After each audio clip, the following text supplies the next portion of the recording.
One day after finishing school, I was called to a little church down in Montgomery, Alabama. And I started preaching there. Things were going well in that church. It was a marvelous experience. But one day, a year later, a lady by the name of Rosa Parks decided that she wasn't going to take it any longer. She stayed on a bus seat. And you may not remember it because it's way back now, several years, but it was the beginning of a movement where 50,000 black men and women refused absolutely to ride the city buses, and we walked together for 381 days. Yes, sir.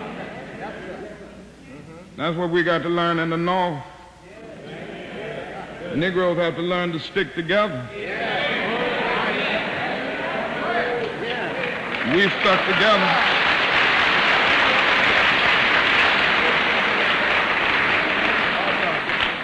We sent out the call. No Negro rode the buses. It was one of the most amazing things I've ever seen in my life. And the people of Montgomery asked me to serve as the spokesman. And as the president of the new organization, the Montgomery Improvement Association, that came into being to lead the boycott, I couldn't say no. And then we started our struggle together. Things were going well for the first few days, but then about 10 or 15 days later, after the white people in Montgomery knew that we meant business, they started doing some nasty things.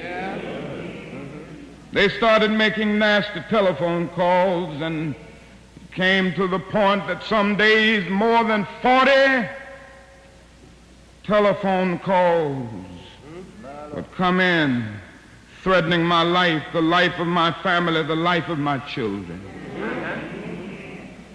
I took it for a while in a strong manner, but I never will forget one night very late. It was around midnight, and you can have some strange experiences at midnight. I had been out meeting with the steering committee all that night, and I came home. My wife was in the bed, and I immediately crawled into bed to get some rest, to get up early the next morning to try to keep things going. And immediately the telephone started ringing, and I picked it up. On the other end was an ugly voice. That voice said to me in substance, "Nigger, we are tired of you and your mess now. And if you aren't out of this town in 3 days, we're going to blow your brains out and blow up your house." I had heard these things before, but for some reason that night it got to me. I turned over and I tried to go to sleep, but I couldn't sleep. I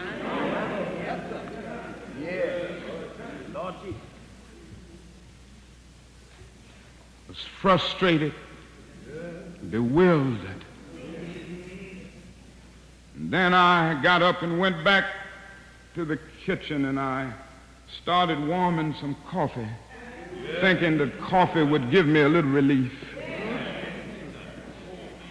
And then I started thinking about many things. I pulled back on the theology and philosophy that I had just studied in the universities, trying to give philosophical and theological reasons for the existence and the reality of sin and evil. But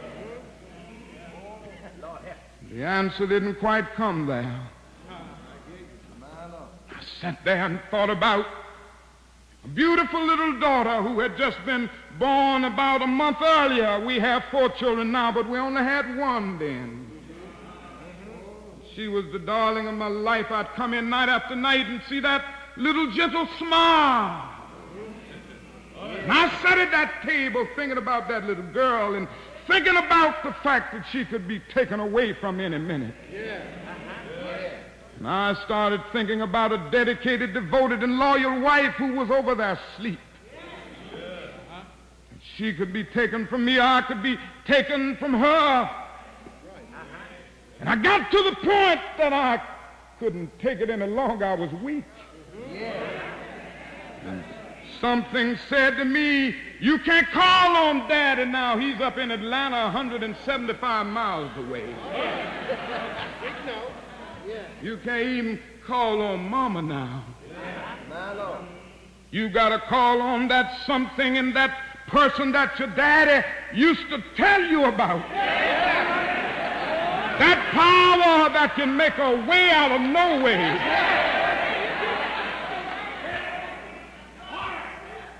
I discovered then that religion had to become real to me, and I had to know God for myself. And I bowed down over that cup of coffee. I never will forget it. Oh, yes, I prayed a prayer, and I prayed out loud that night. I said, Lord, I'm down here trying to do what's right.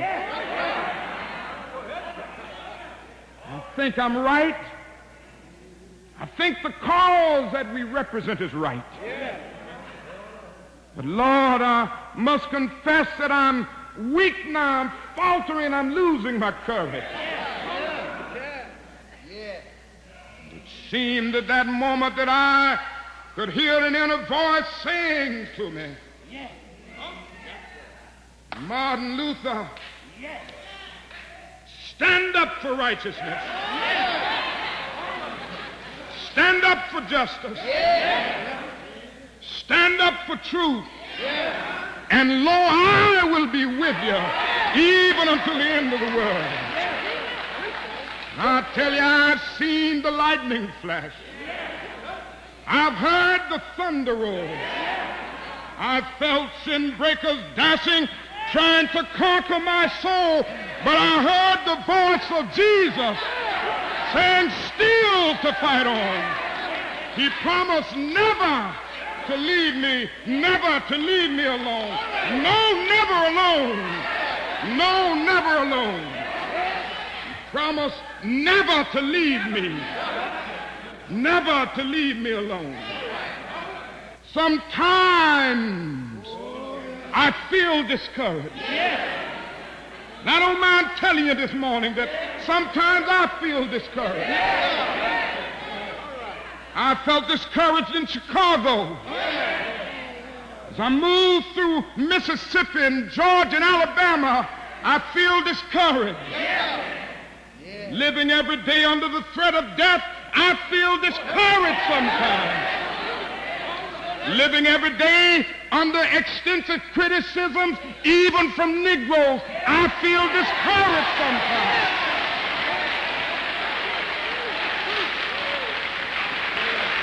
Yes, sometimes I feel discouraged and feel my works in vain. But then the Holy Spirit revives my soul again. There is a balm in Gilead to make the wounded whole. There is a balm in Gilead to heal the sin-sick soul. God bless you.